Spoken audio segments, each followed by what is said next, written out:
அஸ்ஸலாமு அலைக்கும் வரஹ்மத்துல்லாஹி வபரகாத்துஹு. பிஸ்மில்லாஹிர் ரஹ்மானிர் ரஹீம். யா அய்யுஹல்லதீன ஆமனுஸ்தஈனு பிஸ்ஸப்ரி வஸ்ஸலாத் இன்னல்லாஹ மஅஸ் ஸாபிரீன்.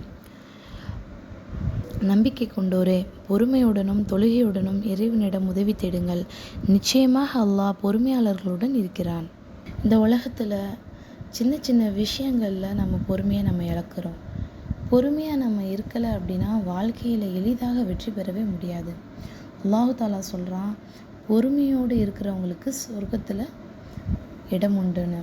இவ்வளவு வெகுமதியை வாங்கி கொடுக்குற பொறுமையை நம்ம கையாளுறது அவ்வளோ சுலபம் கிடையாது. நபி ஸல்லல்லாஹு அலைஹி வஸல்லம் அவங்க பொறுமையாக இல்லாமல் இருந்திருந்தாங்கன்னா நமக்கு இந்த அழகிய மார்க்கம் கிடைச்சிருக்குமா?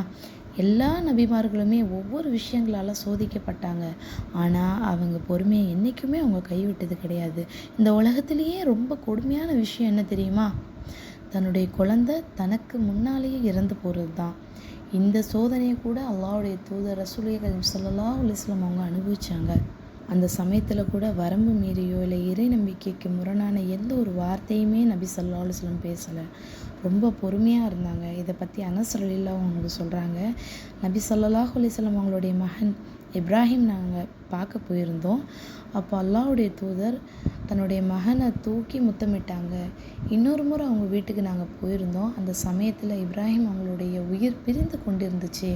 அப்போது ஸல்லல்லாஹு அலைஹி வஸல்லம் அவங்க அழுதாங்க. அதை பார்த்த அப்துர் ரஹ்மான் பின் அவுஃப் ரலியல்லாஹு அவங்க, நீங்கள் அலறீங்களா யார சொல்லலாம் அப்படின்னு கேட்கும்போது நபி ஸல்லல்லாஹு அலைஹி வஸல்லம் அவங்க அவுஃபின் புதல்வரேன்னு சொல்லிட்டு தொடர்ந்து ரொம்ப அழுதாங்க. உள்ளம் கவலையில் துவண்டு போயிடுச்சு. அந்த சமயத்தில் கூட அல்லாஹ்வுடைய தூதர் அல்லாஹ்வுக்கு மாறான எந்த ஒரு வார்த்தையுமே அவங்க பேசலை. ரொம்ப பொறுமையை கையாண்டாங்க. இப்ராஹிமே, நிச்சயமாக நாங்கள் உன்னுடைய பிரிவால் அதிகமாக கவலைப்படுறோம் அப்படின்னு சொன்னாங்க. இந்த நிலையில் கூட அவங்கள இன்னும் காயப்படுத்தினாங்க காஃபிர்கள் வார்த்தைகளால். என்ன வார்த்தை தெரியுமா? நிச்சயமாக முஹம்மது ஸல்லல்லாஹு அலைஹி வஸல்லம் அவங்க சந்ததியற்று போயிட்டாங்க அப்படின்னாங்க.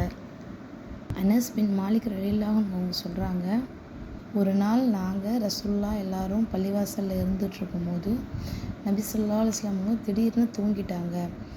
கொஞ்ச நேரத்துலேயே ஏஞ்சி தலையை தூக்கி சிரித்தாங்க. நாங்கள் யா ரசூலுல்லாஹ், ஏன் நீங்கள் சிரிக்கிறீங்க அப்படின்னு கேட்டோம்.